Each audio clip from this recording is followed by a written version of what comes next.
لوگوں کے غلام مت بنو جب اللہ نے تمہیں آزاد پیدا کیا ہے۔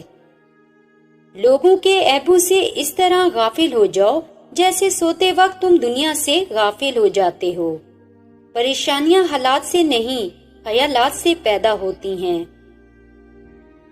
رزق کے لیے اپنا ایمان خراب مت کرو، کیونکہ رزق انسان کو ایسے تلاش کرتا ہے جیسے مرنے والے کو موت۔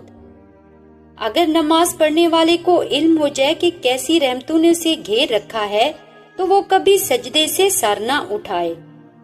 غرور اور غفلت کا نشہ شراب سے زیادہ ہوتا ہے۔ جو اس نشے میں مبتلا ہو جاتا ہے وہ جلدی ہوش میں نہیں آتا۔ اگر کسی کی تکلیف دے کر تمہیں تکلیف ہونے لگے تو سمجھ لینا تم اللہ کے بنائے ہوئے بہترین انسان ہو۔ جہاں آپ کی عزت نہ ہو وہاں مت جاؤ، چاہے وہاں کھانا آپ کو سونے کی پلیٹ اور چاندی کے چمچ میں ہی کیوں نہ دیا جا رہا ہو۔ دنیا اگر ہاتھ سے نکل جائے تو بندہ غریب ہو جاتا ہے، اور یہی دنیا اگر دل سے نکل جائے تو بندہ اللہ کا محبوب ہو جاتا ہے۔